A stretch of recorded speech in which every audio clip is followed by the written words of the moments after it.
Hello everyone. Fifth Sem Become Syllabus Income Tax 1 for the assessment year 2020-21. Chapter 4 Income from Salary. Presented by Dr. Pramila K.S. Today let us discuss about a few perquisites and their tax treatments. First one, education facility. ಇಲ್ಲಿ education facility ಪರ್ಕ್ವಿಸಿಟ್ ಆಗುತ್ತೆ. ಇನ್ನು ಒಂದು education allowance ಅಂತ ಇದೆ, ಅದು ಬೇರೆ.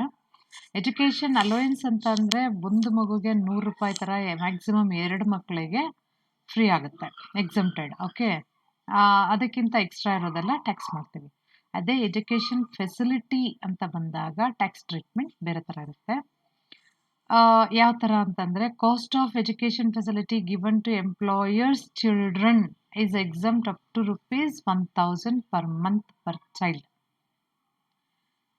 ಅದೇ ಬೇರೆ ಆದರೆ, if it is other members of the employee's family, then the entire cost incurred is taxable perquisite. Employees ಮಕ್ಕಳಾದರೆ ₹1,000 ಒಂದು ಮಗುಗೆ. ಎಷ್ಟು ಮಕ್ಕಳಿದ್ರೂ ಓಕೆ. ಆ ಎಷ್ಟು ಮಕ್ಕಳಿಗೆ ಫೆಸಿಲಿಟೀಸ್ ತೊಗೊಂಡ್ರು ಇದರಲ್ಲಿ ಮ್ಯಾಕ್ಸಿಮಮ್ ಇಷ್ಟು ಅಂತ ಇಲ್ಲ. ಓಕೆ, ಒಂದು ಮಗುಗೆ ₹1,000 ಥರ. ಇವಾಗ 4 ಮಕ್ಕಳು ಓದ್ತಿದ್ದಾರೆ ಅಂತಂದರೆ ₹4,000 ಎಕ್ಸಮ್ಟ್ ಆಗುತ್ತೆ. ಅದಕ್ಕಿಂತ ಜಾಸ್ತಿ ಇರೋದು ಟ್ಯಾಕ್ಸ್ ಆಗುತ್ತೆ.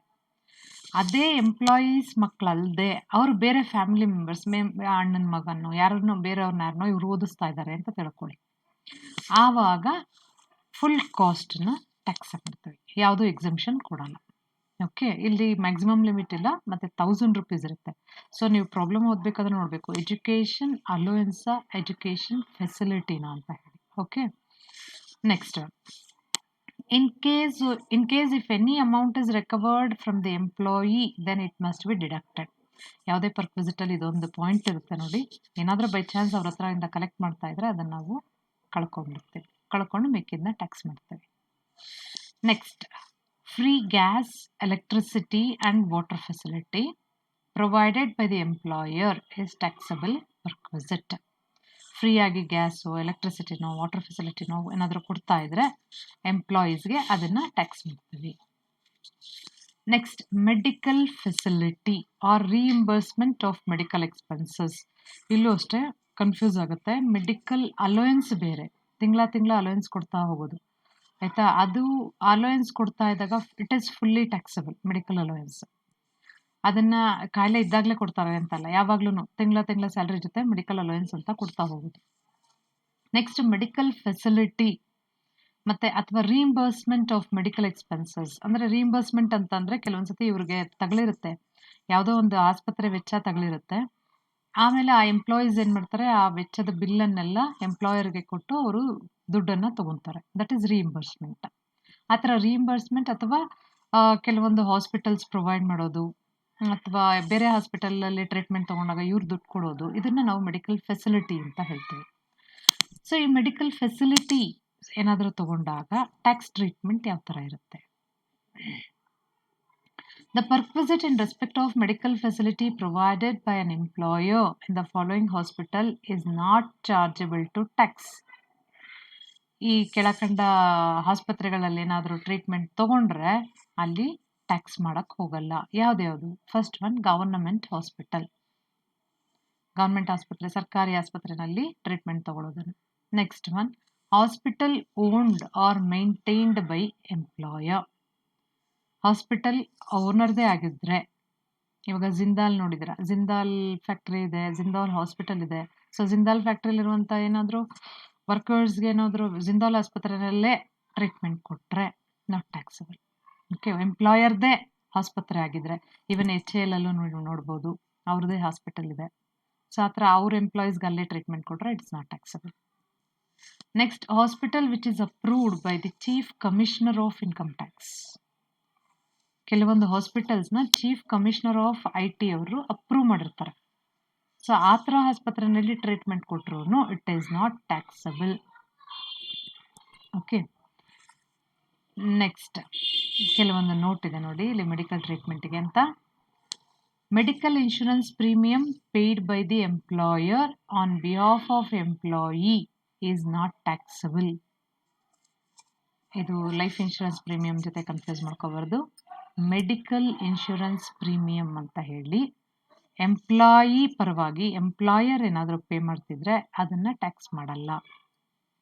Next, group medical insurance premium paid by the employer on behalf of employee is also not taxable. GIS ಅಂತ ಪೇ ಮಾಡ್ತಾರೆ, ಸ್ಯಾಲ್ರಿನಲ್ಲೇ ಕಟ್ ಮಾಡ್ತಾ ಇರ್ತಾರೆ. ಗ್ರೂಪ್ ಇನ್ಶೂರೆನ್ಸ್ ಅಂತ ಹೇಳಿ, ಇದು group that is group insurance scheme. ಇದು ಗ್ರೂಪ್ ಮೆಡಿಕಲ್ ಇನ್ಶೂರೆನ್ಸ್. ಒಂದು ಆರ್ಗನೈಸೇಷನಲ್ಲಿ ಏನಾಗುತ್ತೆ, ಗ್ರೂಪ್ ಅಂದರೆ ಎಲ್ಲ ಎಂಪ್ಲಾಯೀಸ್ಗೂ ಸೇರಿದಂಗೆ insurance ತೊಗೊಂಡ್ಬಿಡ್ತಾರೆ.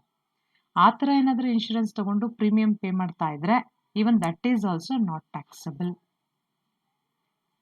Next, reimbursement of medical expenses for treatment taken in private hospital is fully taxable. Private ಆಸ್ಪತ್ರೆನಲ್ಲೇನಾದರೂ ಮೆಡಿಕಲ್ ಇದನ್ನು ಮೆಡಿಸಿನ್ಸ್ ಎಲ್ಲ ತೊಗೊಂಡು ರೀಇಂಬರ್ಸ್ ಆದರೆ, ಪ್ರೈವೇಟ್ ಆಸ್ಪತ್ರೆಯಲ್ಲಿ ಟ್ರೀಟ್ಮೆಂಟ್ ತೊಗೊಂಡು ಆ ಟ್ರೀಟ್ಮೆಂಟ್ ಬಿಲ್ಲನ್ನು ಎಂಪ್ಲಾಯರ್ ರೀಇಂಬರ್ಸ್ ಅಂದರೆ ವಾಪಸ್ ಕೊಟ್ಟಿದ್ರೆ ಫುಲ್ಲಿ ಟ್ಯಾಕ್ಸಬಲ್. ನೆಕ್ಸ್ಟ್, ಫ್ಯಾಮಿಲಿ ಅಂತಂದರೆ ಯಾರ್ಯಾರು? ಫ್ಯಾಮಿಲಿ ಮೀನ್ಸ್ ಎಂಪ್ಲಾಯಿ, ಸ್ಪೌಸ್ ಅಂದರೆ ಯಾರು? ಗಂಡನಿಗೆ ಹೆಂಡತಿ ಸ್ಪೌಸ್, ಹೆಂಡತಿಗೆ ಗಂಡ ಸ್ಪೌಸ್. ಗಂಡ ಏನಾದರೂ ಅಸಸಿ ಆದರೆ ಹೆಂಡತಿ ಸ್ಪೌಸ್. ಇಲ್ಲಿ ಹೆಂಗ್ಸೇನಾದರೂ ಅಸಸಿ ಆದರೆ ಗಂಡ ಸ್ಪೌಸ್. ಸ್ಪೌಸ್ ಬಂದು ಯಾವುದೇ ಜೆಂಡರ್ ಇಲ್ಲ, ಯಾರು ಬೇಕಾದ್ರೂ ಬಳಸ್ಬೋದು. ಎಂಪ್ಲಾಯಿ, ಅವರ ಸ್ಪೌಸ್. ಚಿಲ್ಡ್ರನ್, ಡಿಪೆಂಡೆಂಟ್ ಇರ್ಬೋದು ಅಥವಾ ಇಂಡಿಪೆಂಡೆಂಟ್ ಆಗೂ ಇರ್ಬೋದು. ಚಿಲ್ಡ್ರನ್ ಹೇಗಿದ್ರು ಅವ್ರು ಕವರ್ ಆಗ್ತಾರೆ. Parents and siblings.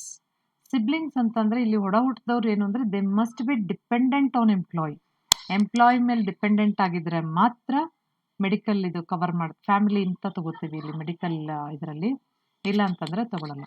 So family ಅಂತಂದರೆ ಎಂಪ್ಲಾಯಿ, ಸ್ಪೌಸು, ಪ್ಯಾರೆಂಟ್ಸು, ಚಿಲ್ಡ್ರನ್. ಜೊತೆ ಹುಟ್ಟಿದವ್ರು ಏನಾದರೂ ಡಿಪೆಂಡೆಂಟ್ ಆಗಿದ್ರೆ ಎಂಪ್ಲಾಯಿ ಮೇಲೆ ಮಾತ್ರ ತಗೋಬೇಕು, ಇಲ್ಲಾಂದರೆ ತಗೋಬಾರ್ದು. Okay, so this is about medical insurance. Leave travel ಕನ್ಸೆಷನ್ನ ನಿಮಗೆ ಎಕ್ಸಮ್ಟೆಡ್ ಇನ್ಕಮ್ನಲ್ಲಿ ಸೆಕೆಂಡ್ ಚಾಪ್ಟ್ರಲ್ಲಿ ಮಾಡಿದ್ದೀನಿ. ಫುಲ್ಲು ಕ್ಲಿಯರ್ ಆಗಿ ಅದೊಂದು 2-3 ಸ್ಲೈಡಲ್ಲಿ ಅದನ್ನು ಎಕ್ಸ್ಪ್ಲೈನ್ ಮಾಡಿದ್ದೀನಿ. ಸೊ ಅದನ್ನೇ ನೀವು ರೆಫರ್ ಮಾಡಿ. ಯಾವುದಿದು ಅಂತಂದರೆ ಸೆಷನ್ 10ನಲ್ಲಿದೆ, ಸೆಕೆಂಡ್ ಚಾಪ್ಟರ್ ಸೆಷನ್ 10ನಲ್ಲಿ LTC ಲೀವ್ ಟ್ರಾವೆಲ್ ಕನ್ಸೆಷನ್ ಬಗ್ಗೆ ಯಾರಿಗೆ ಕೊಡ್ತಾರೆ, ಎಷ್ಟು ಕೊಡ್ತಾರೆ, ಇದ್ರ ಮೀನಿಂಗ್ ಏನೆಲ್ಲ ಕ್ಲಿಯರ್ ಆಗಿ ಹೇಳಿದ್ದೀನಿ. Okay, thank you.